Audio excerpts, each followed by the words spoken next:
Começar pelo Banco Master, né? Quando ele surge e como, em que circunstância? As pessoas precisam entender que o esquema do Banco Master não é só um esquema de crime, são vários crimes que são combinados. O Banco Master é a combinação da história dos seus 3 sócios. Primeiro, Daniel Vorcaro, Tá. mineiro, o pai dele sempre trabalhou com mercado imobiliário em BH. Ele era gestor de fundos imobiliários até 2016, quando ele compra o Banco Máxima.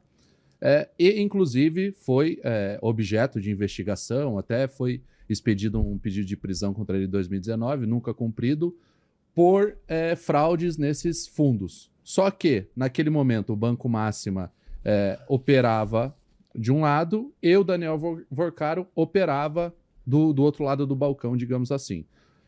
Banco Máxima, ele é liquidado em 2016 por essas fraudes e o Daniel Vorcaro compra... Liquidado é fechado, é o quê? Exato, fechado de forma compulsória pelo Banco Central. O que faz com os ativos, com a grana que está lá? Os ativos são liquidados, são vendidos, são confrontados com os prejuízos, uma falência, né? Para você paga quem dá e o resto acabou, é prejuízo. Exatamente, o resto acabou.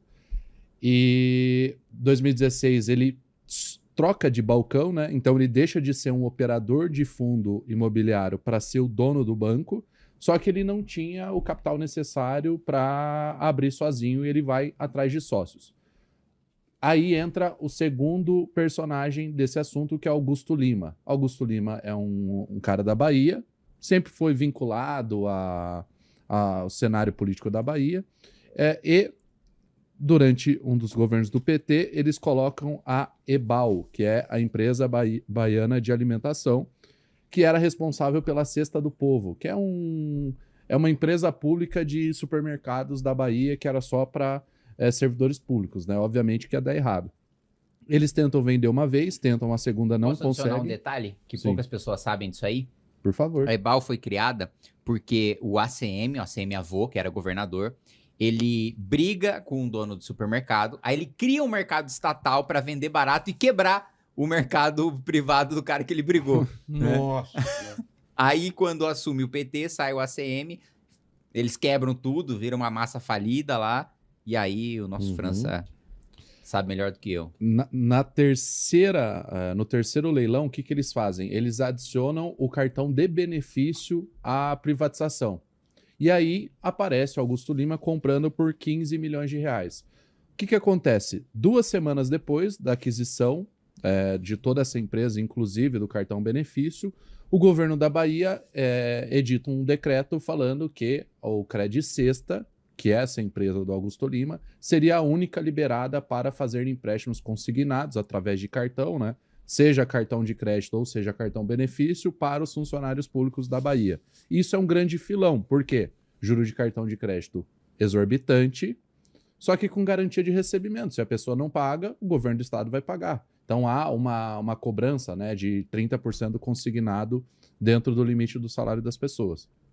Então vem o Augusto Lima e eles fecham o terceiro braço, que é o Maurício Quadrado. O Maurício Quadrado foi um grande gestor nos anos 90, começo dos anos 2000. Ele cai criminalmente, inclusive, né? Em algumas fraudes no começo dos anos 2000, e ele sai do sistema bancário institucional, digamos assim. Os grandes bancos nunca abriram espaço para ele. Mas ele encontrou um grande amigo chamado Nelson Tanuri, que é famosíssimo, né, pelas suas peripécias pelo mercado de capitais.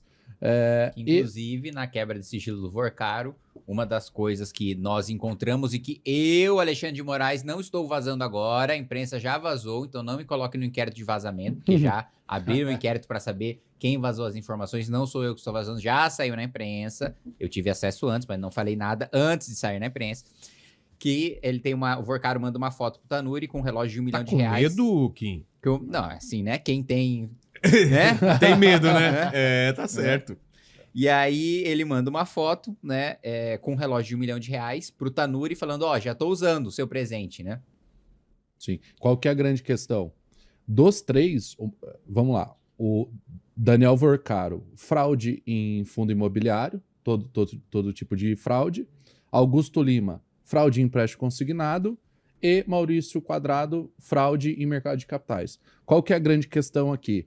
O Daniel Vorcaro e Augusto Lima são sócios de CPF. A pessoa física deles eram sócios do Master. O Maurício Quadrado não, ele era sócio representante da Bancox.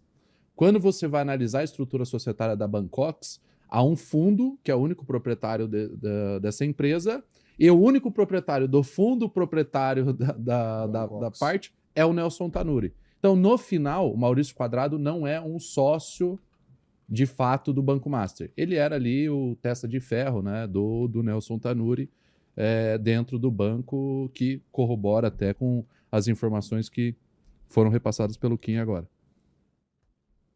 Inclusive foram feitas, durante as investigações nesse período, várias menções ao fato do próprio Vorcaro ser uma espécie de laranja do Tanuri, né? As empresas onde ele fez os investimentos, aquelas empresas que tinham vários problemas que só o Banco Master achou prudente investir, elas tinham sempre algum tipo de vinculação, de ligação com o Nelson Tanuri. Então essa possibilidade, inclusive, ainda é investigada, né? A investigação não chegou efetivamente ao Tanuri, mas essa possibilidade ainda é bastante apurada pela Polícia Federal.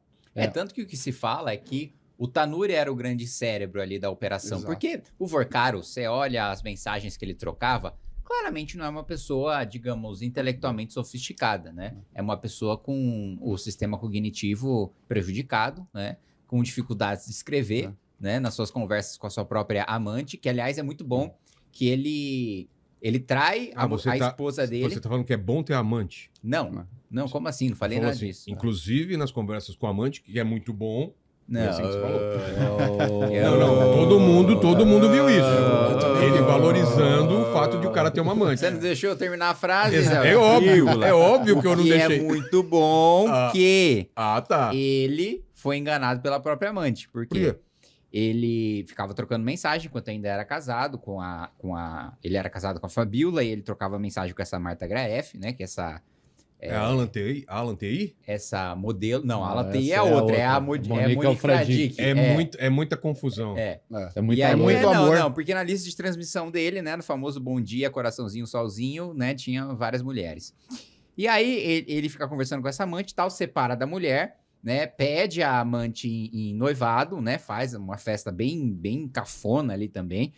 E não que eu seja uma das pessoas que mais, né, entende de estética nem nada, mas é um negócio tão tosco Onde assim. ele fez isso? Então, não sei. Sei que tem vídeo já. Tem o vídeo já. Tem o vídeo já dele, assim, uma parafernália, claramente de uma agência que vendeu alguma coisa tosca para um rico otário e levou o dinheiro dele. E aí ele é traído pela amante. Nossa. Então, assim, puta, o cara, além de tudo, ele chifrava a mulher, ele chifrava a amante. Aí, quando ele foi chifrado pela amante, disse que precisou ir pro hospital, porque o coração tava palpitando muito, porque tava passando mal. Enfim, é uma história muito boa de um banqueiro que deu golpe, traiu a mulher e depois foi corno da amante. Nossa, cara, que rolo, velho. Muito amor para um banqueiro só, né? muito Não, claro. E é O maior erro dele foi amar demais. não foi? amor demais. E é um excelente meme, né? De que, pô, você não consegue dar atenção pra sua mulher, o Vorcaro dava pra 10, né? De maneira muito competente. No único final de semana também, ele gastava literalmente, tá? Não é hipérbole, não é exagero, não é figura de linguagem. Num final de semana de festa, ele gastava 200 milhões de reais. O quê? 200 milhões de reais, num final de semana de festa. A festa de noivado dele na Itália custou 200 milhões de reais. Eu mandei Show até do o vídeo para Coldplay. Coldplay. Deve ser barato Tudo. contratar o Coldplay. Nossa. Imagina, pô, uma festinha ali para os seus amigos. Chama o Coldplay aí. A gente, no máximo, chama o Caneta Azul aqui pra cantar. E ainda ele não vem, né? E não vem. E foi muito comentado o aniversário da filha dele em Belo Horizonte, coisa que ele gastou 15 milhões no aniversário de 15 anos da filha. Aí agora saem as festas não publicadas, né? Que, pô, 200 milhões. Mas vamos lá. Eu já fui pra Grécia, já fui pra Mykonos. É o lugar que essa turma... Pra você sentar em um bangalô é 100 euros. Em qualquer prainha... Você sentou muito no Olha lá. Você entrou numa guerra que você não pode vencer. Só quando... Aguarde. Beleza, você pagou pra sentar no bangalô em Mykonos. Vai lá. E Agora cara, imagina... Pô, levar a galera pra lá. Levar a galera pra lá, avião, taxa de aeroporto. Show do Coldplay. Show do Coldplay. Hotel, iate. E ele é o tipo de cara que, assim, eu não vou alugar um iate, eu vou comprar um iate pra essas férias, entendeu? Então é um cara totalmente maluco, né? Porque E deslumbrado, né? há pessoas mais ricas que o Vorkar no Brasil, com certeza. Você não vê essas pessoas gastando o que ele gastava, entendeu? Assim, É porque ele ganhou dinheiro com picaretagem, né? É, o cara então. que construiu o patrimônio honestamente, Que sabe o quanto ele é dá um trabalho. cara parcimonioso, né? Ele sabe quanto foi difícil pra ele construir aquilo, ainda mais se ele tem uma origem mais pobre. Olha lá. O Vorkaro não, o Vorkaro foi com... Ah lá, as imagens do... Olha só, Ó, olha que coisa... mano. olha que coisa tosca, olha essas mulheres encenando, olha, mano, ele com esse terno branco aberto. né? Olha isso, meu. Puta que pariu, nem pra gastar o nosso dinheiro roubado direito, velho. Caralho, mano. Olha, E o Lênin levando as minas pra Osasco pra comer, Osasco. comer cachorro quente.